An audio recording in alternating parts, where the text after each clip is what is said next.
Pois então, doutor Pedro Osório, há pouco fizeram contato aí, alguns integrantes do grupo que vão atrasar uns minutinhos, mas não tem problema, nós deixamos a porta aberta ali. E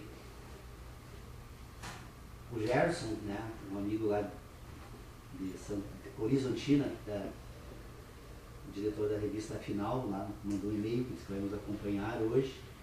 Acredito que outras pessoas em outros lugares acompanhem essa reunião que a gente vem fazendo aqui no grupo de estudos. E para quem ficou depois do horário da reunião na semana passada, teve a oportunidade de assistir à apresentação do coral da aldeia Pecoá-Piaú, que nós temos aqui em Santo Ângelo, uma comunidade de Mbiá Guarani, e depois então a fala do cacique Anildo, em que eles então agradecem ao prefeito de Santo Ângelo pela acolhida.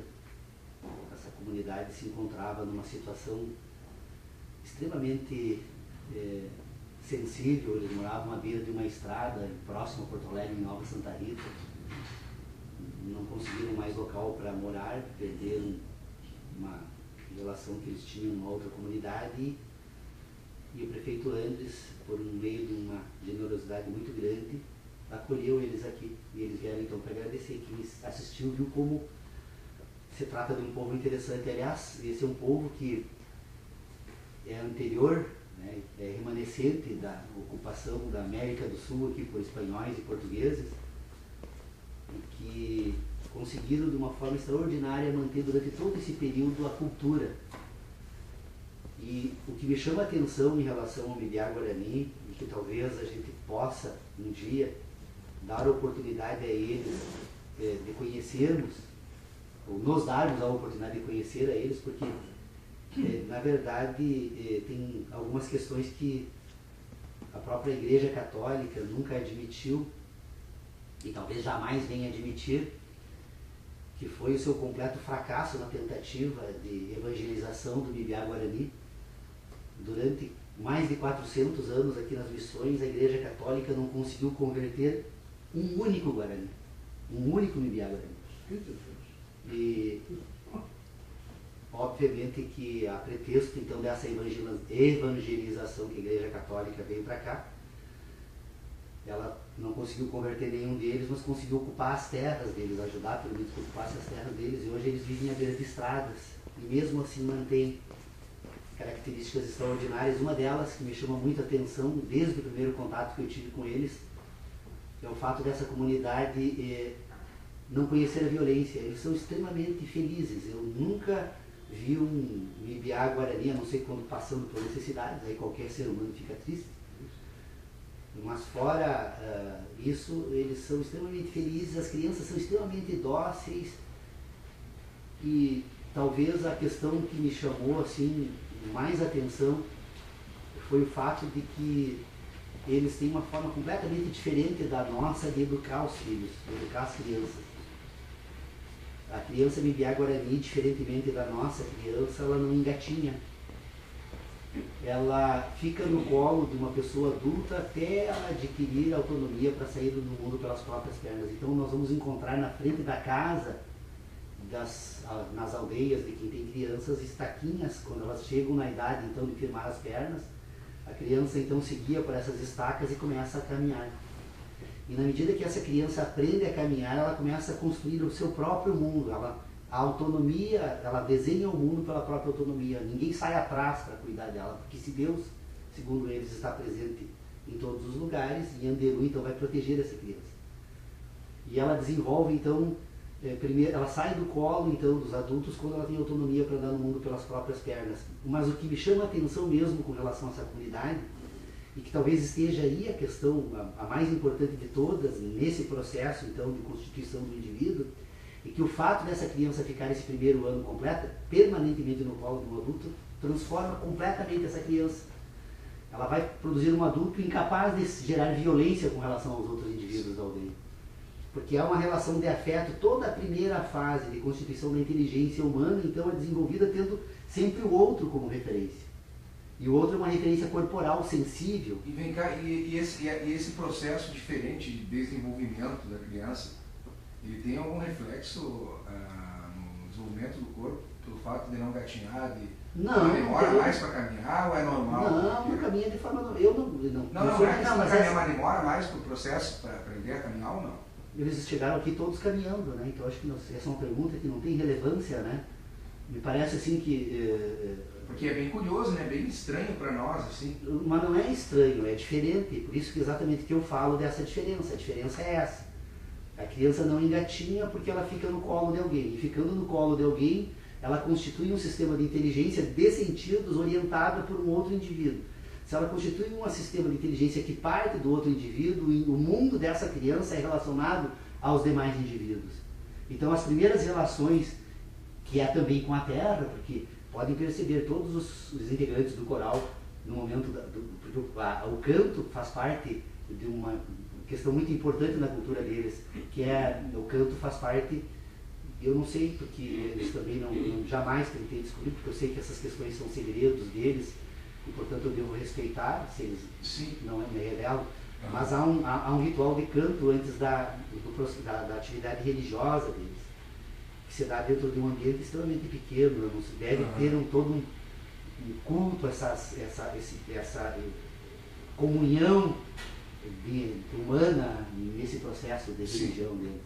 Mas é isso, eu acho, só para então encerrar, falando um pouco do Guarani, o que eu gostaria de dizer é isso, eles estiveram aqui e foi extremamente bela a fala do cacique Anildo, me surpreendeu, a maturidade de um menino de 22 anos, todos nós saímos daqui emocionados, e que as pessoas que tiverem interesse em conhecer então um pouco desse coral e das necessidades que essa comunidade tem pela falta de um local mais adequado para morarem, que a falta da terra... Como é que está a situação hoje? Está bem, ele falou para ti aqui, você estava... Não, eu digo, tu que está lá, não, ele falou assim, eu falo, não, mas tu que está convivendo, volta tá e meia está lá ajudando. Extremamente felizes, eles disseram que estão felizes, né? Só que a terra é insuficiente, eles precisam plantar, eles precisam ter autonomia a partir da terra, e 7 hectares, obviamente, não é possível, né? São 28, né? Para quem morava na beira da estrada, eu acho que eu não preciso dizer, ele disse que o cacique, eles estão felizes. Porque não tinha nada, né? E vieram agradecer, exatamente. Bom, então, o que eu proponho para nós examinarmos hoje? Dr. Pedro Osório, o senhor talvez não tenha noção do quanto foi importante uma conversa, aliás, todas as conversas que, pelo menos, eu tenho lembrança que tive com o senhor, eu tenho, essa é a palavra senhor, com o amigo Pedro, né? Então, contigo, todas as conversas que eu tive contigo, nesses últimos 8 anos que temos convivido com um pouco mais de regularidade a partir do grupo de estudos, talvez sempre foram, para mim, lições de humanidade, de vida e de conhecimento e de inteligência, mas uma das últimas que nós estávamos tratando aqui no grupo de estudos. Otávio, seja bem-vindo. Olá, bom dia. Chegaste bem no início da nossa reunião, estávamos falando do Limiar Guarani. Olá, prazer, tudo bem? Então, de todas as conversas, eu estava falando, Tércio, que a convivência com Pedro Osório tem rendido, sob o ponto de vista de humanidade, conhecimento, lições de vida, é imensa, que eu não teria nem condições de relatar a todas as lembranças que tenho de lições que recebi do meu amigo aqui. Mas na semana retrasada, conversando aqui antes da reunião do grupo de estudo sobre algumas questões que dizem respeito aos temas que estamos examinando aqui, eu recebi uma lição extraordinária que eu acho que me pôs a pensar nesses últimos 15 dias então, sobre esse tema. E eu penso em trazer, então, uma proposta de examinarmos, mesmo que de forma superficial, aquilo que nós temos por civilização e os instrumentos que a civilização atual utilizam, especialmente os instrumentos que nós acabamos utilizando e nos submetendo a eles na civilização que vivemos, para tentar entender um pouco como funciona, então, esse sistema de inteligência por conceitos. Porque nós estávamos tentando aqui, desde do início das nossas reuniões, nós estávamos aqui tentando entender como é possível entender. Eu acho que talvez o maior período de todos, em que ficamos praticamente, se dá para usar uma expressão da geometria, andando em círculos, que era tentar entender como é possível entender qualquer coisa para tentar depois explicar como era possível pensar sobre aquilo que entendíamos, então, sobre qualquer coisa. E realmente foi um processo longo, né? De certa forma demorado, e demasiadamente demorado, porque foi um momento em que nós estávamos tentando acumular informações para tentar levar então adiante essa tarefa, que é a que nós vamos tentar cumprir agora, que é tentar explicar como é possível constituir um sistema de inteligência orientado por conceitos e de que forma esse sistema então é constituído, porque o grande problema nosso é que toda vez que nós vamos examinar qualquer questão, nós antes mesmo de examinarmos a questão, nós precisaríamos examinar como é possível examinar a questão. Ou seja, se nós utilizamos da linguagem para tratar de determinados assuntos, essa linguagem ela faz uso de um sistema e esse sistema precisa ser entendido para verificar como essa linguagem funciona, para tentar verificar como é possível tratar o objeto da linguagem, que é o problema a ser tratado. Parece complexa essa questão, mas ela é extremamente simples. Ora, se eu vou examinar um objeto, eu preciso primeiro conhecer um instrumental de análise, de que forma eu vou dispor de algo para examinar esse objeto. E esse algo que examina o objeto hoje é um sistema orientado por conceitos. E esse sistema orientado por conceitos, ele faz parte, então, de um sistema de inteligência. E esse sistema de inteligência precisa ser entendido para tentar entender como é possível fazer uso dele, então. E como funciona, então, esse sistema de inteligência? Ora, se nós temos uma estrutura que consegue pensar, nós vamos perceber que esses pensamentos que essa estrutura utiliza, essa estrutura que eu falo é o homem, né? Ele consegue pensar porque ele relaciona um sistema de sensações que ele organiza com relação ao mundo em que ele vive. Ora, todos nós sentimos, faz parte da nossa competência humana que nos permite pensar, faz parte dessa competência o uso de uma outra, que é um sistema de sensações, ou seja, estamos presentes num determinado ambiente, esse ambiente ele produz impressões, essas impressões são resultados de fenômenos, ou seja, esse ambiente em que o homem é parte é um ambiente total, esse ambiente total como tal produz impressões nesse homem que é parte dessa totalidade, e essas impressões que essa totalidade produz nesse homem são ordenadas. São ordenadas por meio de mecanismos que são as sensações. As sensações, então, elas representam impressões que são produzidas por fenômenos e que incidem sobre a sensibilidade humana. Então, o homem é sensível e, por ser sensível, ele percebe sensações. Por perceber sensações, ele consegue perceber que é um universo que se move e que, ao se mover, partes desse universo produzem impressões, e essas impressões são percebidas por meio de sensações, e essas sensações são ordenadas por uma competência chamada sensibilidade. Então, nós temos agora, entre a sensação e a sensibilidade, que é a capacidade humana, então, de ter sensações, estas sensações, quando incidem na sensibilidade, a sensibilidade relaciona elas. As sensações são relacionadas pela sensibilidade humana. Essa sensibilidade que relaciona as sensações, ao relacionar, ou seja, esse processo que se dá entre a sensação, que sempre é múltipla, nenhum fenômeno natural se apresenta de forma isolada. Ele faz parte do universo e é uma parte do universo que produz sensação. E como parte do universo que produz sensação, essa parte agora é relacionada pela sensibilidade. Esse processo, então, que permite relacionar sensação e sensibilidade, esta relação vai produzir aquilo que nós vamos chamar, então, de capacidade racional. Que, aliás, a própria palavra se presta. Relacionar, racionalizar. É a relação entre sensação e sensibilidade que é racionalizada. ela é racionalizada na medida em que ela é ordenada pelo órgão que faz parte da totalidade do homem. Agora teríamos que examinar esse órgão como parte do homem. Se o homem é parte do universo, esse órgão é parte do homem. Nós já identificamos perfeitamente a medicina, as ciências humanas aplicadas ao organismo já conseguiram perceber que essa estrutura orgânica, então, ela organiza essas informações numa parte dessa estrutura que é o cérebro. Então o cérebro tem a capacidade, como as sensações se apresentam por meio dos sentidos, e como esses sentidos conseguem ser ordenados pelo cérebro por diferentes mecanismos sensíveis, porque algumas sensações se apresentam simultaneamente pelo ouvido, mas ela se apresenta também pelo tato e pode ser apresentada pelo gosto, pela visão.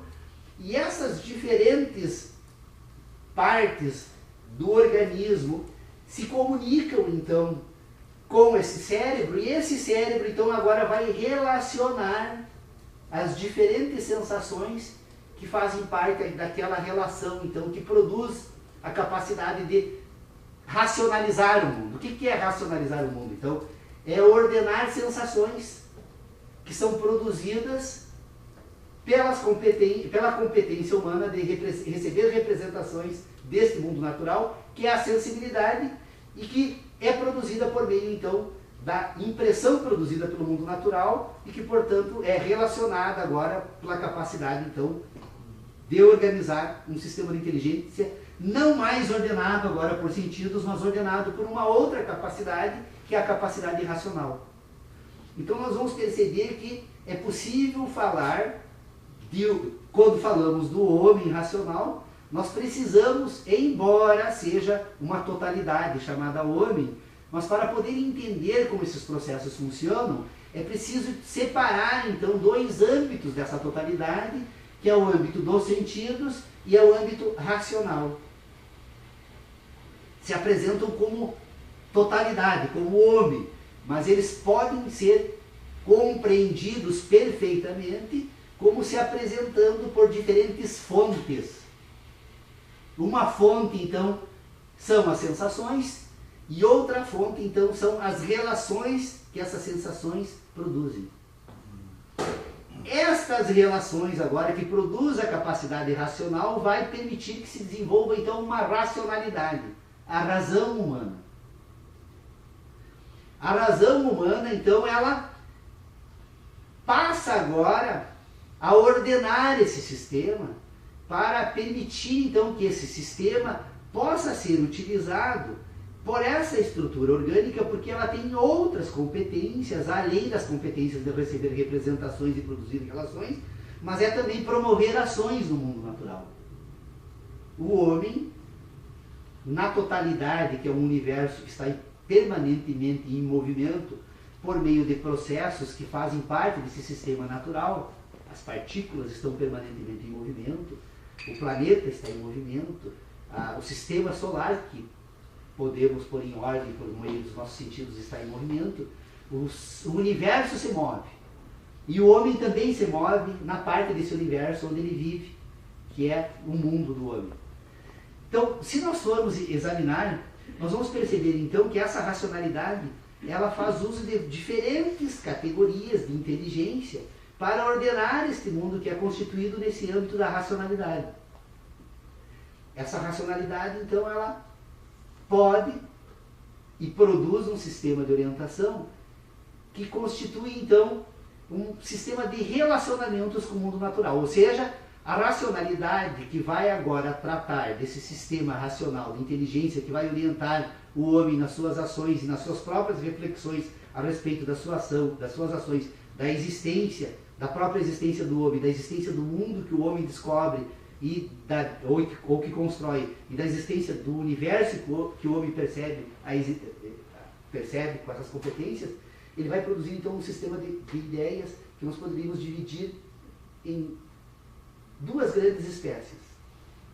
O homem pensa, descobre que pensa, percebe que essa capacidade de pensar permite produzir relações, e ao produzir relações ele consegue construir relações que simplesmente sirvam de orientação para esse sistema de ideias, e ele produz um sistema de certezas. Esse sistema de certezas são as ideias que não se orientam por nenhum objeto do mundo natural, a não ser por outras ideias. Então, o homem consegue produzir, por exemplo, um âmbito de inteligência que nós vamos chamar de inteligência pura, que é a capacidade de produzir pensamentos matemáticos.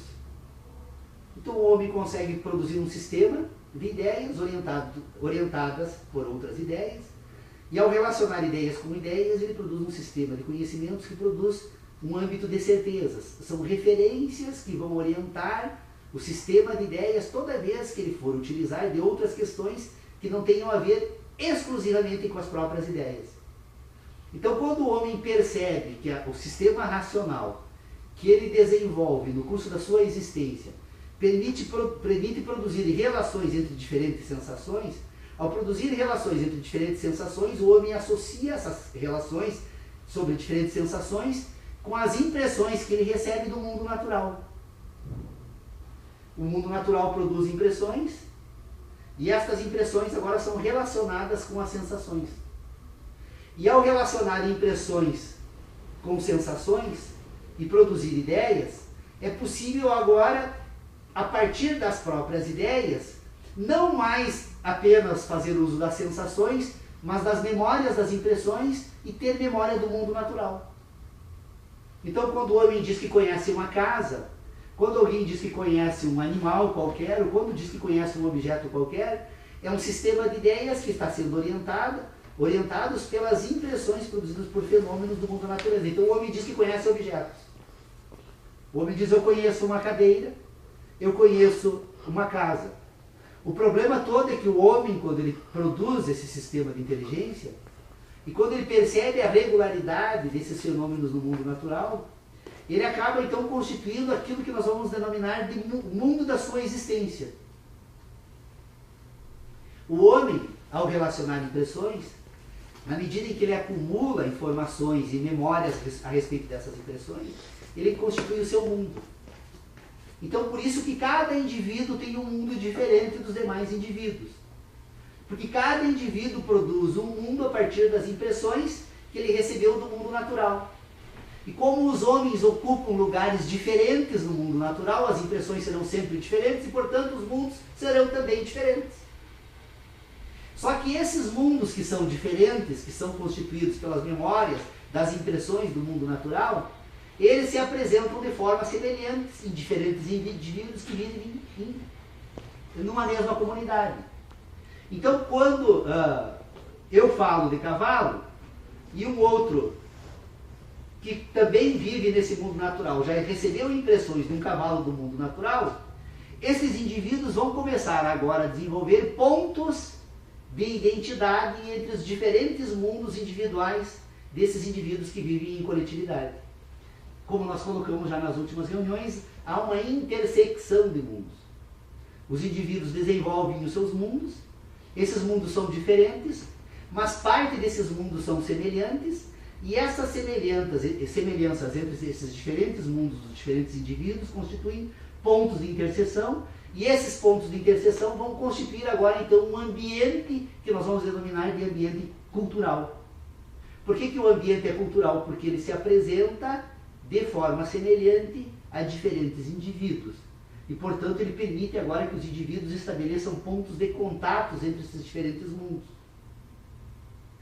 O problema é que o homem civilizado, o homem dos quais tratamos como sendo aos quais pertencemos, portanto, somos produtos de uma civilização, ele, na medida em que ele vai desenvolvendo então esses pontos de intersecção do mundo natural, ele deixa de fazer uso, porque a grande questão toda é que nós temos que entender o seguinte: quando a pessoa recebe impressão do mundo natural, essa impressão produz sensações. Essas sensações são relacionadas com a sensibilidade. Esta relação entre sensações e sensibilidade que produz um sistema de ideias, parte desse sistema de ideias são orientados pelo mundo natural. As ideias são representações do mundo natural. Ou seja, o indivíduo passa a fazer uso, então, do mundo natural como modelo das suas ideias, para poder pôr em ordem essas ideias, na medida em que ele ordena esse mundo da sua existência, especialmente quando ele o faz de forma que permita, então, essa interseção entre os diferentes mundos, dos diferentes indivíduos que vivem em sociedade semelhante. Então, essas representações, essas ideias que usam a natureza como modelo, elas vão constituir algo completamente complexo nesse sistema de inteligência. Por que esse sistema é extremamente complexo? Ora, já várias experiências foram feitas no curso da nossa modernidade, iniciando por Descartes. Toda vez que o indivíduo que produz um sistema de ideias orientado pelo mundo natural, toda vez que ele vai examinar as ideias que ele produziu sobre esse mundo natural, ele, por mais que ele se esforce, ele não vai conseguir encontrar uma correspondência exata entre as ideias e o mundo natural. Por que ele não consegue? Porque o mundo natural está em permanente movimento. O universo em si jamais é aquilo que é ao mesmo tempo. Embora ele se apresente de forma semelhante, nós vivemos num processo sucessivo de fenômenos que não conhecemos o fenômeno inicial que deu início a esse processo todo e talvez jamais consigamos imaginar o resultado final. Ora, se nós somos parte do universo, é óbvio que a parte não pode embloquear, pelo menos pela forma que utilizamos para construir inteligência. A inteligência que nos é colocada à disposição para fazermos uso, então, nesse sistema, é orientada por sensações.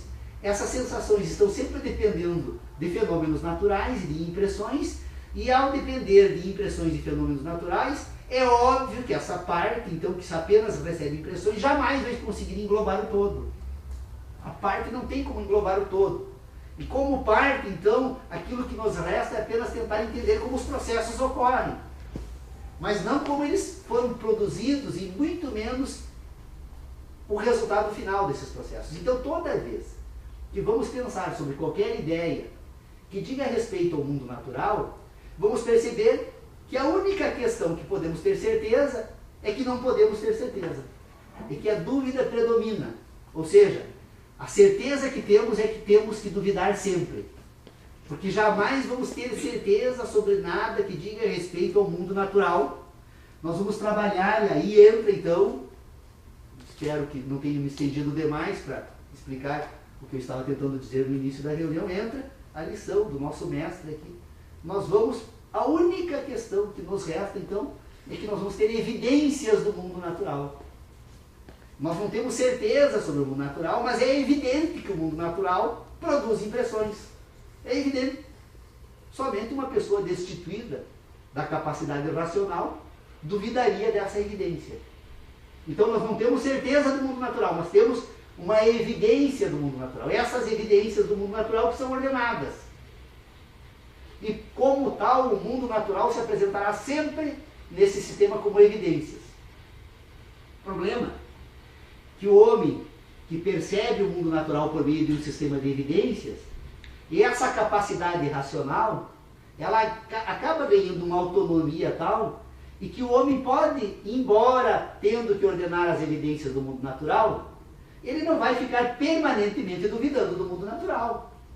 E num determinado momento ele diz, não, se as coisas sempre foram assim, me é lícito imaginar que continuarão sendo dessa forma, e portanto eu agora vou me comportar como um determinado, de uma certa também forma, porque é a melhor maneira que eu vou encontrar então de conviver nesse mundo natural.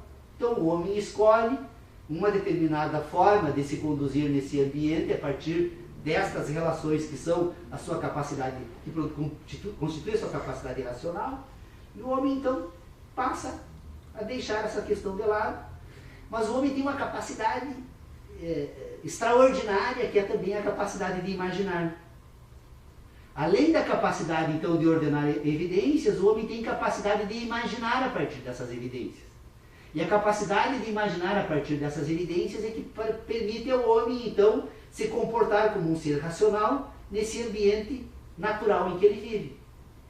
O problema é que estas evidências e essa capacidade, então, de ordenar certezas, e essa capacidade de imaginar, é que precisa ser toda ela separada para podermos entender como é que nós constituímos um sistema que nos permite utilizar da linguagem e, portanto, produzir um sistema fonético e, por meio de signos, que permita, então, agora associar essa capacidade racional a esse complexo ambiente que envolve, então, as nossas certezas, as nossas evidências e as nossas crenças. Em verdade, evidência também é uma forma de crença, mas ela é qualificada pela natureza. É uma evidência qualificada pela natureza, portanto é uma crença qualificada. Portanto, compõe uma evidência. Mas entre as crenças qualificadas pela evidência e as crenças puras, o homem também faz uso de crenças puras para constituir sistemas de inteligência. E por que o homem faz uso de crenças puras? Porque o homem que constitui um sistema de inteligência, que vai compor então agora nesse sistema de inteligência, um ambiente que nós podemos denominar de um ambiente moral e um ambiente ético, o homem vai desenvolver mecanismos políticos de vida nesse ambiente civilizado e cultural. E esse ambiente político agora, ele vai fazer uso então de uma determinada ética, ou seja, ele vai, eu não vou tratar avançar um pouco nessa questão da ética, eu precisaria trazer outras questões e aí examinar um pouco mais esse ambiente dos sentidos, que já examinamos em outras reuniões aqui. Mas o homem que produz então um sistema ético, o homem que produz um sistema moral, o homem produz também um sistema político. E o sistema político é o sistema que vai agora permitir o homem sair em busca da dominação do outro. E ao buscar dominar o outro, então, é possível fazer uso de todo esse instrumental que a inteligência racional oferece ao homem, que é a capacidade, então, de produzir ideias e, portanto, no âmbito dessas ideias, produzir e descobrir que é possível ter um sistema de certezas, é possível ter um sistema de evidências e é possível constituir um sistema de crenças. E muitas vezes as crenças fazem do homem um homem feliz. Porque na medida em que eu passo a ter uma crença que não precisa buscar explicações no mundo natural, respostas fáceis, eu vivo feliz e, portanto, me basta a minha crença. Um mundo de abundância em que vivemos, né? Falta de carências materiais, o homem praticamente, por sua inteligência, conseguiu constituir um mecanismo de dominação completa do planeta, submissão completa. O planeta está submetido hoje ao homem, né? E, portanto, num mundo de abundância, basta constituir um sistema de crenças e viver feliz até a morte, né? Ou seja, há muitas pessoas que podem optar... Mas a crença, ela justamente, ela encontra nesse espaço de dúvidas o espaço dela, né? A crença é uma espécie de, como é que se diz assim, não sei se é o termo correto, mas eu não vou usar o termo que eu usava, o pessoal vai ver depois, muitos religiosos vão criticar, mas a crença, ela é um instrumento de, como é que se diz, apaziguar, tornar em silêncio as inquietudes internas, né? Ela te dá respostas fáceis para coisas que não têm respostas, normalmente, né? Seria isso, mais ou menos? Sim, com certeza. Mas o conceito crença teu é diferente desse conceito. Não, é que a crença, na verdade, ela se apresenta por duas formas. Por isso eu preciso separar duas questões. Eu tenho uma crença qualificada por evidências do mundo natural, então, porque toda a ciência da natureza é um sistema de crenças. Diferentemente do que imaginamos, eu já estou absolutamente convencido dessa minha conclusão, examinei essa questão com bastante cautela, porque ela é complexa. Quando nós dizemos que na natureza os processos são de causa e consequência, o princípio da causalidade, na verdade, a causa somos nós que imputamos. Essa é a razão pela qual estamos permanentemente reformulando a ciência da natureza. Porque quando identificamos causas que não eram consideradas, nós imputamos novas causas e, portanto, aí autorizamos novas conclusões. Então, a ciência da natureza, que nós sempre imaginamos que fosse regida pelo ser, ou seja, que bastava identificar, então, o ser e, portanto, a causa e imediatamente qualificar as consequências, se antecipar, então, aos fatos do mundo da natureza, na verdade, as causas somos nós que imputamos. E, portanto, não apenas na natureza, mas em todo o nosso sistema de ideias, toda vez que pensamos sobre o mundo natural, é um sistema de imputação. Nós estamos estabelecendo a relação de causa e consequência. E essa relação de causa e consequência nem sempre está fundamentada no mundo natural. As causas que nós apontamos, às vezes, elas nascem de crenças puras. Por exemplo, qual a autoridade que o homem tem para dizer que somos imagem e semelhança a Deus? Quem diz que Deus fez apenas o homem sua imagem e semelhança? Por que não todo o planeta? E todos os seres vivos desse planeta? Tu imagina num universo então, complexo de fatores. Na medida em que nós utilizamos dessa autoridade de imputarmos a todos nós a imagem e semelhança a Deus, nós estamos automaticamente autorizados a submeter o planeta, porque se só nós somos imagem e semelhança a Deus e não o planeta é o nosso servo. Os animais são os nossos servos. É assim que tratamos. Isso é fundamentado aqui, numa crença pura. E o universo também. Porque se Deus quisesse realmente dizer que somos imagem e semelhança a Ele provavelmente teria mandado isso de forma mais categórica e excluir os demais integrantes do planeta. Isso faz bem às pessoas, porque as pessoas precisam submeter ao planeta. Mas aí, Paulo, tu está falando produzir riqueza, menor, né? Tu está fazendo uma análise sobre o ponto de vista menor. Só esse ponto. Só esse. Um universo, porque, por exemplo, o que me encanta, né, entre tantas outras questões, estávamos falando no início da reunião aqui do Mibiá Guarani, é que o Mibiá Guarani ele já se reconhece, ele se reconhece como, ele diz o seguinte: todos nós somos filhos da Terra. Sem a Terra não haveria nenhum de nós. E nós, ele diz, o planeta todo, os demais seres do planeta. Então todos somos filhos da Terra. Os filhos da Terra precisam do Sol para assegurar a existência da vida. Então a Terra e o Sol. E aí, então a vida é Deus. Se Deus é a vida, Deus está presente em todos os seres vivos e não apenas no homem. Então eu acho que a partir daí me encantei, né, com essa questão divina da existência de todos nós, porque é muito egoísta imaginarmos que apenas nós temos o direito à vida e, portanto, agora podemos fazer o que fazemos com os animais, com as plantas, com o planeta todo, né? Mas o que eu quero dizer assim, então, como é que funciona? Vamos voltar então eu falei da evidência para tratar dessa lição que recebi do meu amigo Pedro Osório na reunião anterior à passada, na penúltima reunião. Eu estava percebendo a seguinte questão: como é que funciona então um sistema orientado por conceitos? Ora, o que nós temos hoje na academia, que produz conhecimento, né? Vamos pôr entre aspas essa palavra conhecimento, a academia imagina ser possível produzir um sistema de inteligência orientado unicamente por conceitos.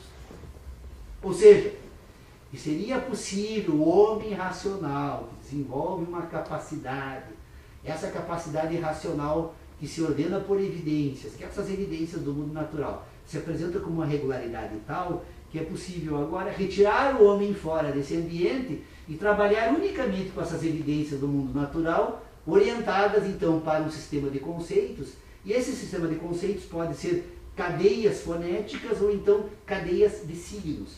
Ou vou construir uma linguagem escrita ou vou construir uma linguagem falada. Essa linguagem escrita e essa linguagem falada, então, elas teriam a potencialidade de se relacionar diretamente com o mundo natural, dispensando o homem.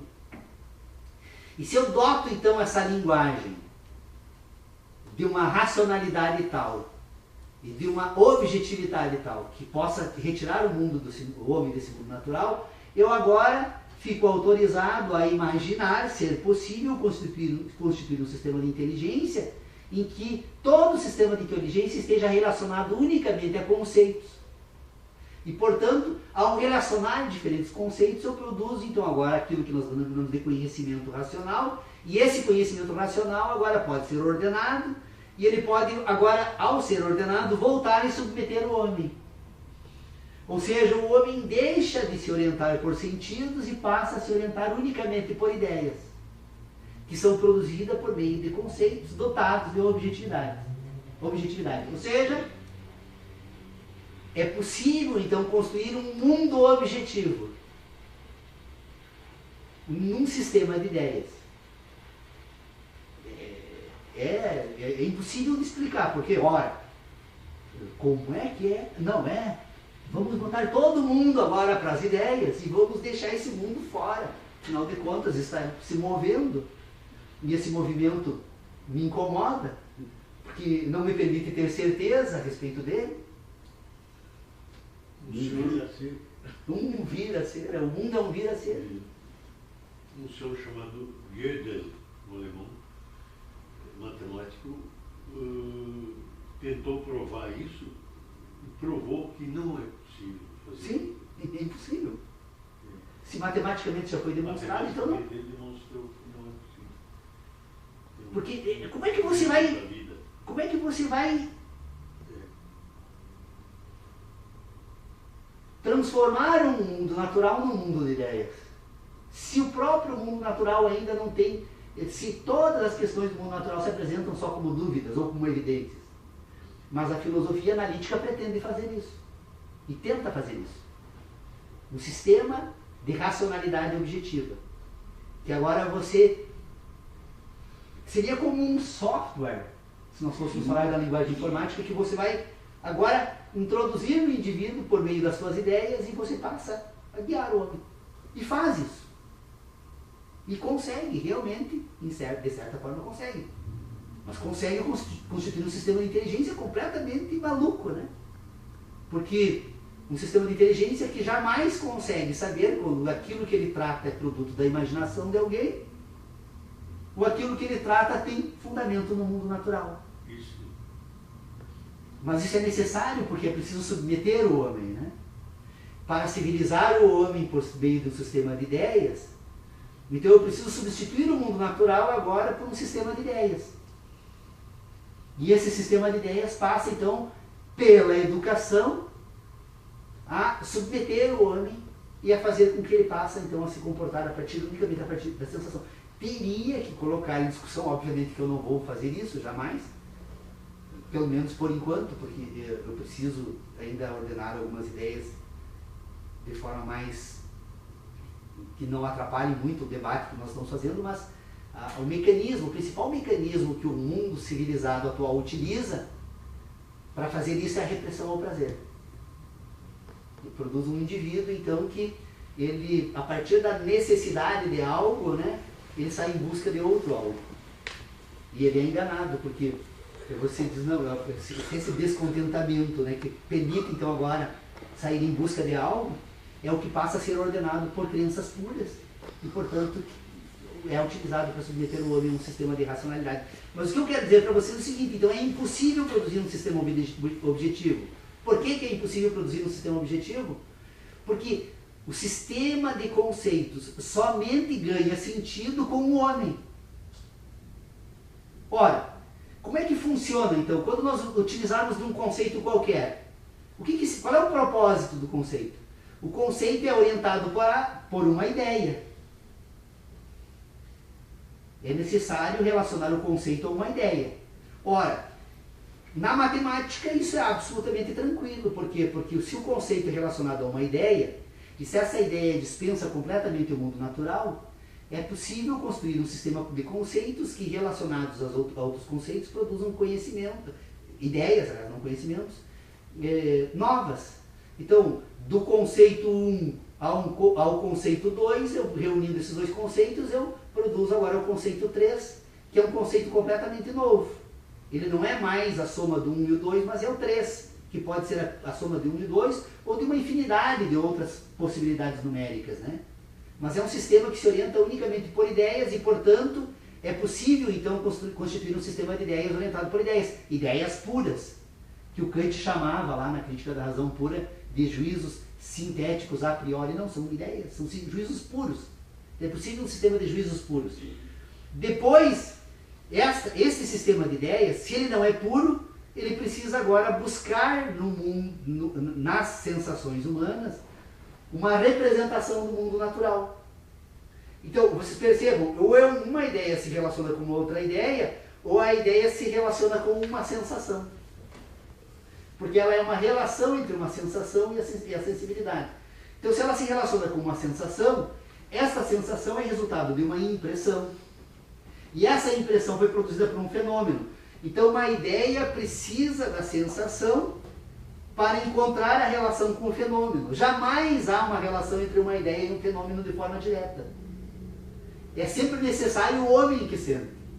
Ora, se todo o sistema de ideia, se todos os conceitos, ou ele se relaciona unicamente com outros conceitos, ou se relaciona com sentidos, e esses sentidos estão dependentes de impressões que são produzidas por fenômenos do mundo natural, o sistema de ideias somente tem sentidos para o homem, e para o homem que sente. Então, é impossível dotar um sistema de conceitos de objetividade. Então, a palavra cavalo jamais está relacionada a um cavalo. Essa palavra cavalo está relacionada à sensação que um indivíduo vai buscar no mundo natural. E o cavalo que um indivíduo tem, não necessariamente pode ser o cavalo que o outro indivíduo tem. Basta eles viverem em locais diferentes, com raças de cavalos diferentes, que os cavalos, quando tratarem de um conceito cavalo, ele vai ter que representar espécimes naturais de pontos completamente diferentes. Então vocês percebam que essa tentativa da filosofia de constituir um sistema de conteúdo espiritual objetivo é impossível. É impossível. A filosofia analítica fracassa completamente aí. E o grande problema da filosofia analítica é que a filosofia analítica ela acaba percebendo isso. O filósofo analítico, ele percebe de que forma ele faz, então, para que esse assunto não atrapalhe mais o seu sistema analítico. Ele diz assim, não, o mundo natural é insuscetível de ser dominado, porque é diferente para diferentes indivíduos, e, portanto, os indivíduos são todos diferentes. Uns indivíduos moram num continente e desenvolvem uma língua, outros indivíduos moram num outro continente e desenvolvem língua completamente diferente. Esses indivíduos moram em comunidades com costumes diferentes, que constituem sistemas diferentes. Não, o mundo tem que ficar fora disso. Não me cobrem explicações do mundo natural. Eu tenho um sistema objetivo aqui, e esse sistema objetivo vai me permitir transitar unicamente no sistema de ideias. E aí o filósofo se sente desobrigado de explicar como ele pensa. E se sentindo desobrigado de explicar como ele pensa, ele se sente desobrigado de explicar como ele entende. E se sentindo desobrigado de explicar como ele entende e como ele pensa, ele fica se desobrigado de explicar como é possível pensar. E aí o filósofo analítico acaba tentando explicar algo que nem ele mesmo sabe, consegue entender. E, portanto, uma brincadeira, né? Eu acho que o pregador religioso promete entregar o que não tem e o filósofo promete explicar o que não sabe, né? Acho que se nós formos examinar os dois, vamos perceber que os dois estão basicamente tratando das mesmas questões de forma completa. Que falta o quê? Falta coerência com o mundo natural. É um sistema unicamente orientado por evidências. Por crenças puras, porque abandonou o mundo natural. E se o mundo natural está fora, eu agora posso pensar o que eu bem quiser. Afinal de contas, as ideias fazem parte, e aí elas servem o que? Servem a dominação. Eu submeto o indivíduo. Ele acredita no que eu digo e, portanto, agora ele passa a seguir aquilo que eu digo que deve ser feito. Eu retirei dele a capacidade de pensar. E aí constitui certos sistemas ideológicos, como a história. A história é uma ideologia. A história é escrita por uma parcela quase que insignificante de uma sociedade que detém os meios de comunicação, que conseguem produzir informações que se projetem para além de uma geração. E, portanto, nós produzimos uma história, e essa história tem heróis, e essa história tem razões e causas. Então nós temos a história como uma ideologia, nós temos a ciência como outra ideologia maior ainda, porque a crença na ciência é o que mais submete o homem. Ora, se a ciência da natureza está permanentemente sendo reformulada, todos os ganhos científicos que permitem a transformação desse mundo natural e a constituição de certos mecanismos e ferramentas extraordinárias que nós temos hoje à nossa disposição, elas são fundamentadas em certas crenças sobre o mundo natural. Essas descobertas são sempre passageiras, portanto são ideologias. Mas a ciência da natureza, então, ela se apresenta como algo de mais absoluta certeza, né? E, no entanto, também a história, a ciência, agora um sistema de conceitos que permita suprimir a existência desse mundo natural, se relaciona diretamente com a pretensa objetividade, que não esteja mais relacionada às sensações humanas. Está aí, é o que somos.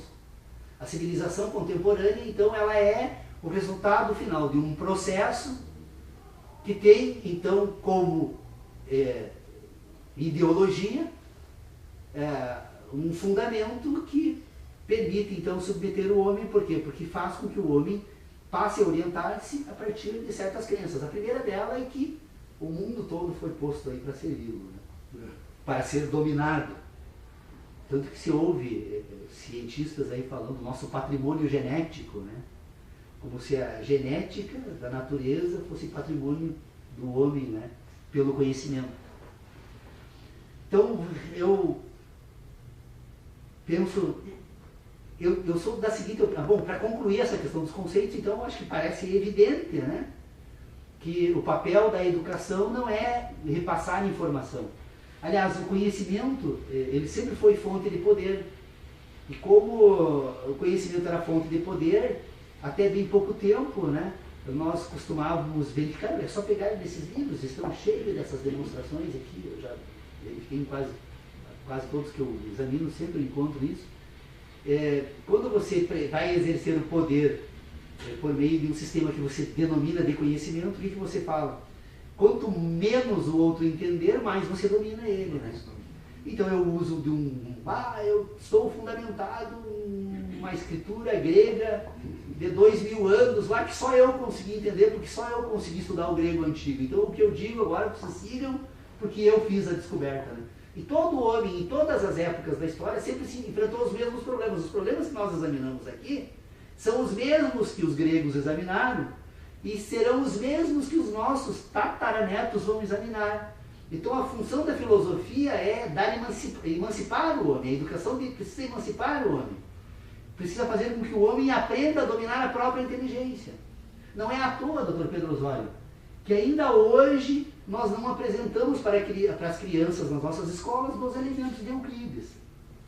Por que as crianças não leem 12 elementos, não estudam 12 elementos de Euclides? Porque emancipa, ensina a pensar sobre o espaço. E na medida que a pessoa aprende a pensar sobre o espaço, porque pensar é relacionar. Pensar com inteligência é relacionar em ordem. E para que alguém possa relacionar em ordem, ela precisa aprender a relacionar no espaço. Se ela não relaciona no espaço, ela não consegue entender esse mundo e esse universo em movimento. Porque esse universo se move no espaço. E toda a inteligência tem que ser focada para pôr em ordem no espaço. E, portanto, 12 elementos de Euclides deveria ser ensinado às crianças antes mesmo delas aprenderem a escrever. E é possível, porque 12 elementos de Euclides são postulados magníficos, que qualquer criança, se for posta a pensar sobre eles, imediatamente vai perceber o quanto é importante a ordenação do espaço. Então, nós vivemos num sistema que ainda imagina que seja possível dominar pelo conhecimento. E o conhecimento não é mais monopólio de ninguém. Hoje na internet, esse arquivo, texto grego de 2000, está na internet. Todos nós temos todas as informações possíveis hoje por meio da informática. Então agora o que nos resta na educação é ensinar as nossas crianças a pensar. Primeiro, educar pelo afeto. Se nós não dermos afeto, o mais absoluto afeto, na primeira fase da constituição da inteligência das crianças, nós jamais produziremos indivíduos melhores. Então, primeiro, dar afeto. Segundo, orientar no espaço. Eu tenho certeza que qualquer indivíduo vai conseguir pensar sobre qualquer assunto que qualquer outro indivíduo também pensou, porque todos nós temos as mesmas competências. Nenhuma pessoa é mais inteligente do que a outra. O que muda entre uma pessoa e a outra é a forma pela qual ela ordena suas ideias. E quando a pessoa não tem forma alguma, ela vai ser guiada pelo caos. E aí nesse caos é que ingressam todas essas crenças puras, né? Porque o homem, como eu já disse mais uma vez, o homem tem uma capacidade extraordinária de imaginar. E essa imaginação às vezes pode levar inclusive à loucura. Já tivemos loucuras. A Segunda Guerra Mundial demonstra claramente isso. Certas ideologias que estão aí vagando o mundo todo em grupos pequenos, médios e nações. As próprias seitas, né? Demonstram claramente sim, essa capacidade de imaginação como pode levar o homem à loucura. Eu sempre falo demais, o Dr. Pedro Osório, mas eu quero dizer para vocês assim, eu tenho permanentemente tratado desses temas nos momentos em que eu não estou envolvido com a minha missão aí também de ganhar dinheiro como profissional, né, sobreviver. No mais, o tempo de sobra, eu estou permanentemente examinando esses temas. E, na verdade, assim, o que eu quero dizer é assim, é que todos nós precisamos nos convencer que não precisamos de ninguém para nos ensinar a pensar. Na verdade, o que eu faço aqui é examinar as minhas ideias, com o propósito de propor que vocês, se concordarem com a coerência de algumas ideias, também passarem a examinar as próprias ideias. Mas o ser humano é muito cômodo. No Brasil é mais fácil tu receber as ideias prontas, a maioria prefere, do que pensar. Os meus alunos se tornam agressivos quando eu tento fazê-los pensar. Eu Na tenho Europa- aula de filosofia. Na Europa, a maioria das questões, por exemplo, 2 mais 2, não adianta tu botar 4, tu tem que explicar por quê. E aqui não, a gente decora as coisas, né? Começa a decorar a taborda, né? É bem mais fácil chegar alguém e dizer o que é, do que fazer tu pensar o porquê que é. Os meus alunos de filosofia se revoltam, mas professor, eu não consigo anotar nada das suas falas. Eu não consigo decorar nada, eu não estou aqui para fazer alguém decorar algo, né? Se fosse isso, eu daria por escrito, mandava para casa, lia 1000 vezes, voltava com tudo decorado. Vai depender apenas da repetição, né? Não é essa, não, a filosofia não tem esse objetivo. Sabe que Mas ficam agressivos, completamente agressivos. só para ilustrar essa questão do conhecimento, né? Eu tinha um amigo meu que fazia direito em Juiz, quando eu fazia o jornalismo na Unijuí lá, que ele escrevia artigos para o jornal, artigos sobre vários assuntos. E um dia ele fez, aí entra uma questão que falou, conhecimento também, da opinião, a opinião, né? É um aprendizado também, que ele fez um texto assim chamado Doutos Papagaios. Sim. Que ele só botou. Ele cita a realidade das coisas e daí começou a falar sobre as pessoas que segundo o filósofo tal e tal e tal. Tudo aquelas frases decoradas, assim, né? Mas sem um aprofundamento, como a gente vê aqui, se aprofundar nas questões, simplesmente citando, pessoas fazendo artigos, citando. E ele fez um comentário crítico sobre pessoas que faziam artigos, escreviam artigos, falavam sobre qualquer assunto, citavam alguns filósofos para amparar aquele conceito que ele tinha, sem ter um encaixe, um relacionamento mais profundo com aquilo. Ele fez aquele texto, nunca mais pôde publicar um artigo. Porque a partir do momento que pode publicar um artigo e citasse alguém, ele estava entrando em contradição. Então ele escreveu um estudante de direitos lá, Doutos Papagaios. Muito interessante. O Luiz Fernando Veríssimo fez uma matéria que não tem nada a ver com a parte dele, mas bem legal, apareceu no ZH. Ele fez várias citações de frases que não eram deles, não era dele, e botou e jogou na internet. E um monte de gente botou frases legais, da Marta Medeiros, eram de filósofos, e ninguém pesquisou se era dele. Todo mundo pegou e copiou. Uma coisa que eu acho engraçada, só para ilustrar um pouco, uma prática que eu tenho, assim, eu escrevo crônicas. E eu sempre procuro nas crônicas não dar respostas, porque eu não tenho essas respostas. E muitas pessoas que escrevem têm péssimo hábito de querer dar as respostas. Né? Eu descrevo o cotidiano, apresento algumas angústias, algumas inquietações, mas eu não tenho as respostas. Cada pessoa que lê vai tentar achar alguma resposta. Sim. Né? E eu acho que isso passa pelo processo, esse tipo de hábito, passa pelo processo de construção do conhecimento. Né? O James Copstein, radialista que trabalhava na Gaúcha, sempre dizia que, citava o Brasil no caso, mas não sei se outros países também não é a mesma situação, que ao invés de formarmos cidadãos, cabeças pensantes, nós formamos admiradores de guerrilheiros e de admiradores de bustos. Nós não damos a possibilidade da pessoa ela pensar as coisas. A gente forma, entrega pronto, como você falou anteriormente. Entrega pronto uma ideia, é mais prático, né? A gente pegar uma ideia pronta e tomar como nossa e não fazer questionamento. É muito interessante. Mas isso o que é? Depois não adianta mais educar, nós temos que começar com os pequenos. Sabe que Uma homenagem ao Lucas. O Lucas participa do grupo de estudos desde os 6 anos. Eu tenho frequentemente questionado ele sobre só a mais uma ilustração, desculpa, eu perfeitamente. falar bastante hoje, mas assim, sobre a questão do conhecimento, do desenvolvimento, né, do aprendizado, um dos maiores, o Albert Einstein hoje é um ícone da ciência, né? E pouca gente sabe que o maior inventor que teve na história do mundo foi o Nikola Tesla. Né? a própria a questão ideológica, que você falou, de quem constrói a história, né? O Nikola Tesla foi deixado de lado por uma questão geográfica, ali na Iugoslávia, perto da Rússia, aquela questão de proximidade política, alinhamento. Foi um dos maiores inventores, e ele, quando criança, ele tinha, o pessoal chama de amigos imaginários, né? Que é como é que se diz? Ele era imaginativo. E os familiares dele repreendiam a mãe dele, mas por que tu deixa o Nikola Tesla ficar conversando sozinho? Não, ele é criança, ele está desenvolvendo o imaginário dele. Ele chegou a desenvolver a capacidade de projetar mentalmente toda a estrutura de uma invenção dele antes de ele passar no papel. Porque desde criança ele desenvolveu esse processo de construção do conhecimento pelo imaginário e não se colocou barreiras, né, quando criança. E hoje a gente vê que no processo de educação, a primeira coisa que os pais fazem é colocar barreiras. E daí quando vai para a escola, o professor entrega respostas prontas e inquestionáveis, né? Então é bem complicado isso, é bem complexo. Encerrado, então. Algumas questões que a própria Igreja Católica nunca admitiu e talvez jamais venha admitir, que foi o seu completo fracasso na tentativa de evangelização do Mibiá-Guarani. Durante mais de 400 anos aqui nas missões, a Igreja Católica não conseguiu converter um único Guarani, um único Mibiá-Guarani.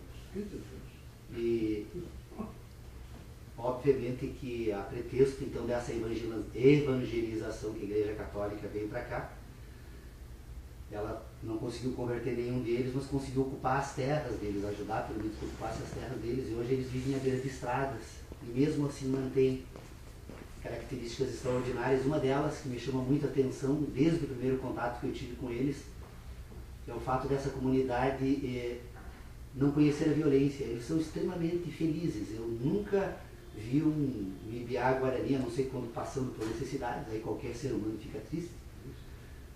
Mas fora isso, eles são extremamente felizes, as crianças são extremamente dóceis, e talvez a questão que me chamou assim mais atenção foi o fato de que eles têm uma forma completamente diferente da nossa de educar os filhos, de educar as crianças.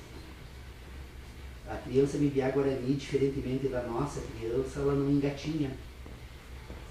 Ela fica no colo de uma pessoa adulta até ela adquirir autonomia para sair do mundo pelas próprias pernas. Então nós vamos encontrar na frente da casa, nas aldeias de quem tem crianças, estaquinhas. Quando elas chegam na idade então de firmar as pernas, a criança então se guia por essas estacas e começa a caminhar. E na medida que essa criança aprende a caminhar, ela começa a construir o seu próprio mundo. A autonomia, ela desenha o mundo pela própria autonomia. Ninguém sai atrás para cuidar dela, porque se Deus, segundo eles, está presente em todos os lugares, e Anderu então vai proteger essa criança. E ela desenvolve então, primeiro, ela sai do colo então dos adultos quando ela tem autonomia para andar no mundo. Então, encerrar falando um pouco do Guarani, o que eu gostaria de dizer é isso: eles estiveram aqui e foi extremamente bela a fala do Cacique Anildo, me surpreendeu a maturidade de um menino de 22 anos, que todos nós saímos daqui emocionados, e que as pessoas que tiverem interesse em conhecer então um pouco desse coral e das necessidades que essa comunidade tem pela falta de um local mais adequado para morarem, porque a falta da terra... Como é que está a situação hoje? Está bem, ele falou para ti aqui, vocês estavam... Não, eu digo, tu que está lá, não, ele falou assim, mas eu falo, não, mas tu que está convivendo, volta e meia está lá ajudando. Extremamente felizes, eles disseram que estão felizes, né? Só que a terra é insuficiente, eles precisam plantar, eles precisam ter autonomia a partir da terra, e 7 hectares, obviamente, não é possível, né? São 28, né? Para quem morava na beira da estrada, eu acho que eu não preciso dizer, ele disse que o Cacique, eles estão felizes. Porque não tinha nada, né? E vieram agradecer, exatamente. É Bom, então, o que eu proponho para nós examinarmos hoje? Dr. Pedro Osório, o senhor talvez não tenha noção do quanto foi importante uma conversa, aliás, todas as conversas que, pelo menos, eu tenho lembrança que tive com o senhor, eu tenho, não sei se a palavra senhor com o amigo Pedro, né? Então, contigo, todas as conversas que eu tive contigo, nesses últimos 8 anos que temos convivido com um pouco mais de regularidade a partir do grupo de estudos, talvez sempre foram, para mim, lições de humanidade, de vida e de conhecimento e de inteligência, mas uma das últimas que nós estávamos tratando aqui no grupo de estudos. Otávio, seja bem-vindo. Olá, bom dia. Chegaste bem no início da nossa reunião, estávamos falando do Limiar Guarani. Olá, prazer, tudo bem?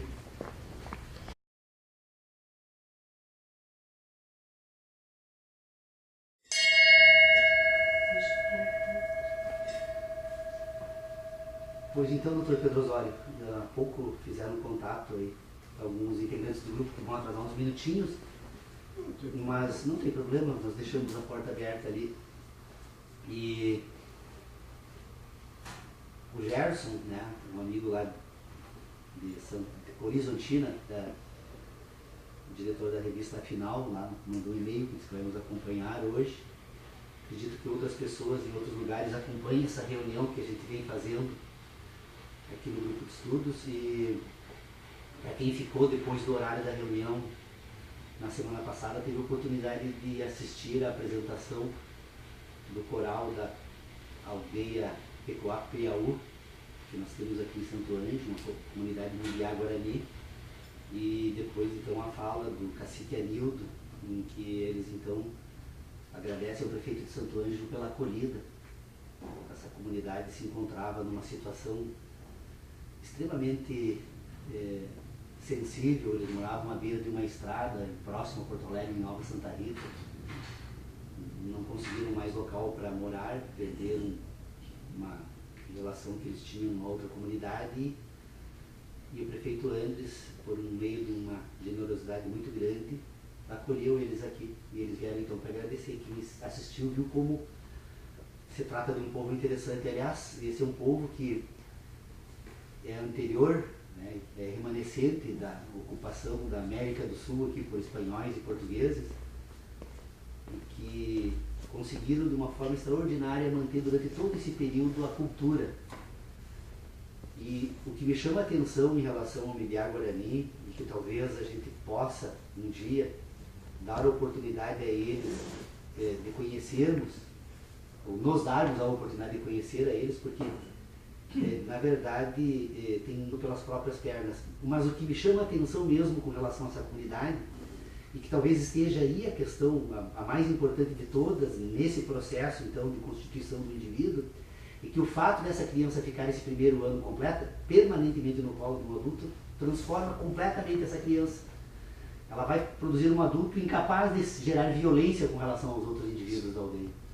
Porque há uma relação de afeto. Toda a primeira fase de constituição da inteligência humana, então, é desenvolvida tendo sempre o outro como referência. E o outro é uma referência corporal, sensível. E vem cá, e esse processo diferente de desenvolvimento da criança, ele tem algum reflexo no desenvolvimento do corpo, pelo fato de não gatinhar, não, demora mais para caminhar, ou é normal? Não caminha de forma normal. Eu não mas demora mais para o processo para aprender a caminhar ou não? Eles chegaram aqui todos caminhando, né? Então acho que essa é uma pergunta que não tem relevância, né? Me parece assim que... Porque é bem curioso, né? Bem estranho para nós, assim. Mas não é estranho, é diferente. Por isso que exatamente que eu falo dessa diferença. A diferença é essa. A criança não engatinha porque ela fica no colo de alguém. E ficando no colo de alguém, ela constitui um sistema de inteligência de sentidos orientado por um outro indivíduo. Se ela constitui um sistema de inteligência que parte do outro indivíduo, o mundo dessa criança é relacionado aos demais indivíduos. Então as primeiras relações, que é também com a terra, porque podem perceber todos os integrantes do coral, no momento o canto faz parte de uma questão muito importante na cultura deles, que é o canto faz parte, eu não sei, porque eles também não jamais tentei descobrir, porque eu sei que essas questões são segredos deles, e portanto eu devo respeitar, se eles não me revelam, mas há um ritual de canto antes da atividade religiosa deles, que se dá dentro de um ambiente extremamente pequeno. Não se deve ter todo um culto, comunhão humana nesse processo de religião deles. Mas é isso, eu acho só para... Então, de todas as conversas, eu estava falando, Tércio, que a convivência com Pedro Osório tem rendido, sob o ponto de vista de humanidade, conhecimento, lições de vida, é imensa, que eu não teria nem condições de relatar a todas as lembranças que tenho de lições que recebi do meu amigo aqui. Mas na semana retrasada, conversando aqui antes da reunião do grupo de estudo sobre algumas questões que dizem respeito aos temas que estamos examinando aqui, eu recebi uma lição extraordinária que eu acho que me pôs a pensar nesses últimos 15 dias então sobre esse tema. E eu penso em trazer então uma proposta de examinarmos, mesmo que de forma superficial, aquilo que nós temos por civilização e os instrumentos que a civilização atual utilizam, especialmente os instrumentos que nós acabamos utilizando e nos submetendo a eles na civilização que vivemos, para tentar entender um pouco como funciona então esse sistema de inteligência por conceitos. Porque nós estávamos tentando aqui, desde do início das nossas reuniões, nós estávamos aqui tentando entender como é possível entender. Eu acho que talvez o maior período de todos, em que ficamos praticamente, se dá para usar uma expressão da geometria, andando em círculos, que era tentar entender como é possível entender qualquer coisa para tentar depois explicar como era possível pensar sobre aquilo que entendíamos, então, sobre qualquer coisa. E realmente foi um processo longo, né? De certa forma demorado, e demasiadamente demorado, porque foi um momento em que nós estávamos tentando acumular informações para tentar levar então adiante essa tarefa, que é a que nós vamos tentar cumprir agora, que é tentar explicar como é possível constituir um sistema de inteligência orientado por conceitos e de que forma esse sistema